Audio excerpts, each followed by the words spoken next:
Better sleep, sharper focus, a healthier life? It all starts with how you breathe. Welcome to the No One Told Me, the Airway Health Connection, the Untethered Way, where better breathing meets better living. I'm Dr. Meggie Graham. I'm Dr. Liz Turner.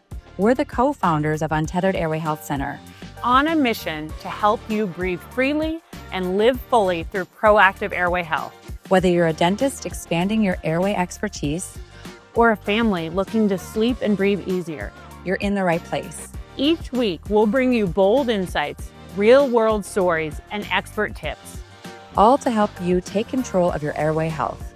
Because when you breathe better, you live better.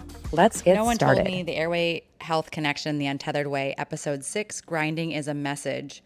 What nighttime clenching really means about the nervous system, oxygen, and survival.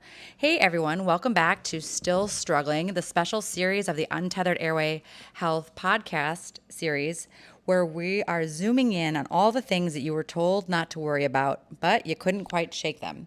Because when a kid keeps waking up with jaw tension, or you hear that awful noise of grinding from the other room, it's not just a phase. It's not something that they're just going to grow out of, even though that's what most people are told.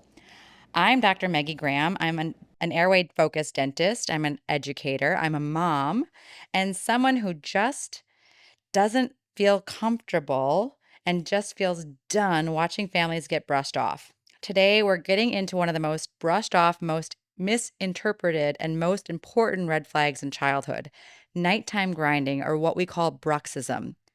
You've probably heard that it's normal or they'll grow out of it and not to worry about it. It's probably just stress. But what if it's not? What if grinding has nothing to do with worry or behavior? What if it's not even about teeth? What if grinding is the body's reflex for survival, a neurological and respiratory alarm system designed to keep your child breathing? Let's talk about it. Okay, first things first. Bruxism is the involuntary clenching or grinding of the teeth. Usually it happens during sleep. It causes all the usual suspects. It causes tooth wear, jaw pain, facial pain, headaches, earaches, and even behavioral changes during the day. And yes, it is unfortunately common in kids, but you already know what I'm going to say. Common doesn't mean harmless, and it absolutely doesn't mean normal, and it certainly is not healthy.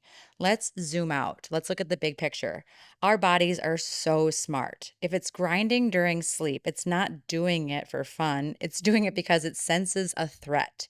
And in many cases, if not all cases, the threat is airway resistance, trouble breathing.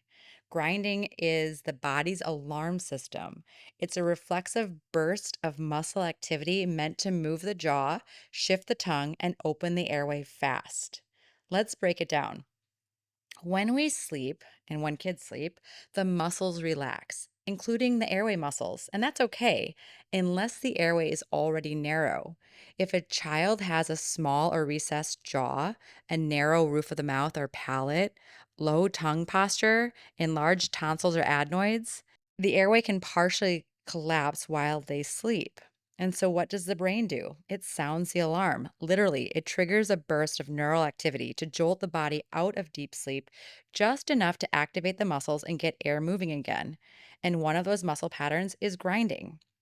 There was a 2014 study that showed that sleep bruxism is strongly associated with microarousals and airway obstruction in children.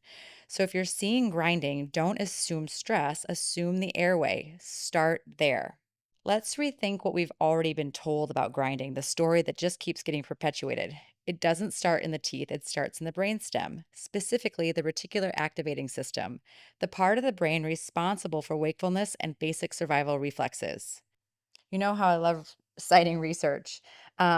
In 2015, there was a review in the Sleep Medicine Reviews Journal that emphasized that bruxism, or grinding of the teeth, is regulated by the central nervous system, and it is often triggered by sleep arousals, not just emotional stress.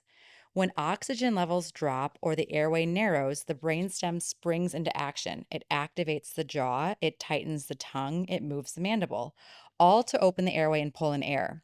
This isn't conscious, it's not behavioral, it's neurologically hardwired, totally subconscious, totally reflexive, totally protective. Our body is just doing what it needs to do to help us survive, which is really cool, even though those compensations will come at a cost. Here's where it gets even more interesting. Grinding isn't just about airflow. It's not just about stabilizing or opening up the airway. It's also about chemistry. Hang with me. I promise you this won't be boring. It's specifically about acid. When the airway is collapsible, it creates a vacuum like pressure in the chest. And that pressure doesn't just make it hard to breathe, it actually pulls acid upward. It's kind of like if you're trying to drink a milkshake through a straw. If the milkshake is thick, think of that as resistance, the straw collapses. So if airflow is resisted or restricted, the airway collapses and it creates a vacuum and it pulls up acid. And that acid that comes up is not like gastro acid or GERD or heartburn. It often doesn't have obvious symptoms that patients notice. It doesn't feel like it's burning. It's respiratory or laryngopharyngeal reflex. It's more like a mist. It causes inflammation of the airway. It can create the need for a chronic cough or throat clearing. And it certainly causes tons of issues in the oral cavity. It makes the enamel break down, makes patients more prone to cavities, can cause inflammatory issues in the gum and bone tissue. And when that acidic event occurs, like I mentioned before, our bodies are geniuses. It's going to do what it has to do. It triggers the bruxism reflex, which produces saliva. So when we brux our teeth, we start producing saliva, and saliva buffers acid. There have actually been a couple of really interesting studies that have shown that when the esophagus has acid introduced to it, it stimulates the bruxism response to produce saliva. So this is something that has been shown clinically, or excuse me, scientifically through research. Um, and I just find it fascinating, and I'm very curious about who would sign up for those studies. Um, anyway, sidetrack. So is grinding related to stress? Well, yeah, it is, but not in the way that we are traditionally thinking about it. When we can't breathe, we go into fight or flight and our body is stressed. Our nervous system flips into fight or flight. That is stress. But we're not grinding because we're stressed. We're grinding because we can't breathe and we feel stressed because we can't breathe. They're both symptoms of the same root cause problem. So we're stressed because we can't breathe, and grinding is the body's survival response to that stress. It's not random and it's not a phase. It's absolutely physiological. And it's such a huge thing that we need to pay attention to. So when someone tells you that your child is grinding because they're just stressed, they're not wrong. They're being dismissive even if they don't mean to be. And it's dangerous. We have to ask what the brain is trying to protect them from. So these are signs that your child's grinding is airway related. These are patterns that I see over and over again. The kiddo grinds while they're sleeping. You might hear snoring or loud breathing. You might even hear gasping. They sleep with their mouth open. They're restless. They're sweaty. They move all over the bed. They wake up tired and cranky, or maybe it's the opposite. Maybe they're totally wired and running on adrenaline. You see flattening in their teeth or maybe even chipped enamel. Maybe they have dark circles under their eyes and they just look totally zonked and fatigued. These kids are grinding their teeth and have an airway problem and that needs to be addressed and looked into. It tells us that their body is fighting for something. If we ignore it, the teeth wear down, the teeth become sensitive, the jaw joints can have this micro trauma over and over again that can cause a lifetime of TMJ issues. Facial growth goes off course, the airway gets smaller. All of the things that I've mentioned in past episodes about what happens when our sleep cycles are fragmented and disrupted, the nervous system gets totally overactivated and out of whack. And long term, the child might end up with obstructive sleep apnea, which is an end stage disease. An unhealthy kid or a kiddo that's struggling to breathe is going to turn into an unhealthy adult. There was a 2019 study in Sleep and Breathing Journal that found that kids with habitual bruxism were significantly more likely to develop obstructive sleep apnea, especially when the airway obstruction wasn't addressed. This is again just showing us that they don't grow out of it. It doesn't go away. The compensations will change, but the problem doesn't go away. So I've said it a billion times, but I'm going to say it again because I want to make sure that it's really sinking in. This is about survival and it's reflexive. we have to look at this through a functional lens. So what should you be looking for? Like I mentioned before, looking for chipped teeth, fragmentations in their sleep, mouth breathing. Are they chronically congested? Is their tongue low? Do they have a tongue tie? Is their face structure underdeveloped? Do they have a recessed chin? Do they have really poor sleep quality?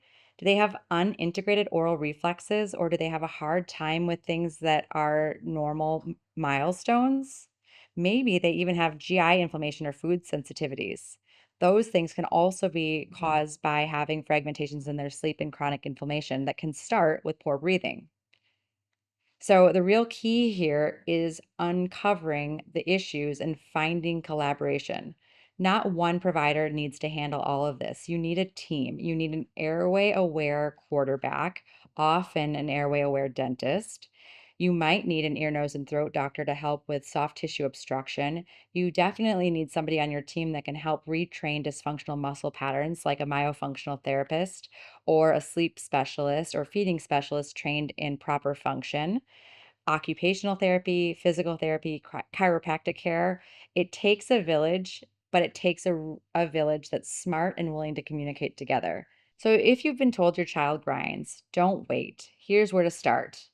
Notice their sleep and make notes about what's going on. Take a 30 to 60-second video to share with your provider. If you're getting dismissed, don't be afraid to look for another provider. I've heard so many families that are so afraid of offending their provider, but at the end of the day, these people are responsible for your family's health and growth. If you're not getting the care you need, it's okay to request a second opinion. Track their daytime behavior too. Don't only just watch their sleep. Grinding is often paired with irritability, hyperactivity, and maybe emotional reactivity during the day. Not one of these things by itself is diagnostic, but when you start to put it together, there's often a story that's being told. Take a peek inside their mouth. Do you see any wear? Is their palate high and vaulted? Are the edges of their tongue scalloped? Do you notice anything that could be a tongue tie or tethered oral tissues? Get an airway evaluation, not just a dental exam. You need someone who gets that grinding isn't about stress or teeth. You need somebody that can step back and look at the entire head and neck. And from there, once you have the diagnosis, then you can start to piece together what the different treatment modalities might be. And some of this stuff doesn't have to be super invasive or interventional. You can look into different allergies. You can have air filters put in the house. You can add in nasal sprays. There's a lot of little things that can be done that have influence that tip the needle in the right direction. But you got to start with the breathing. You have to fix the breathing, and the body needs to stop protecting itself. You've got to keep the nasal airway nice and patent and open, and the tongue posture has to be up and being used the right way to support the jaw and the airway. That's the total foundation. So, my final thoughts. All right, I'm going to run down it one more time because repetition is all about letting things sink in. This bruxism is not bad behavior. It's not conscious. It's not random. And it's not something that a night guard is going to fix. It's a message from the brainstem, from the airway, from the nervous system. It's the body saying, I'm trying to survive. I'm working really hard to help you stay breathing. If we zoom out and we see the full picture, when the airway collapses, the body not only activates muscles to stabilize it, it also triggers acid movement up the throat, even if we're totally unaware there's no symptoms. It might not even be called reflex because it's often missed.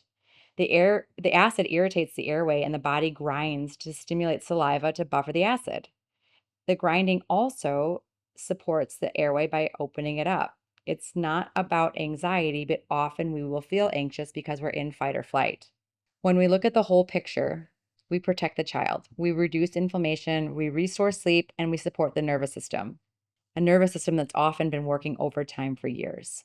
So follow your gut instinct, be an advocate for your kiddo, and keep asking really good questions. I'm Dr. Meggie Graham. Thanks for joining me on No One Told Me, the Airway Health Connection, the Untethered Way. Thank you for joining us on the No One Told Me, the Airway Health Connection, the Untethered Way. We hope you're leaving with new insights and feeling empowered to take charge of your airway health. If you enjoyed this episode, be sure to subscribe and share it with anyone and everyone who needs to hear it. To learn more or get in touch, visit us online at untetherederwayhealthcenter.com. Remember that when you breathe better, you live better.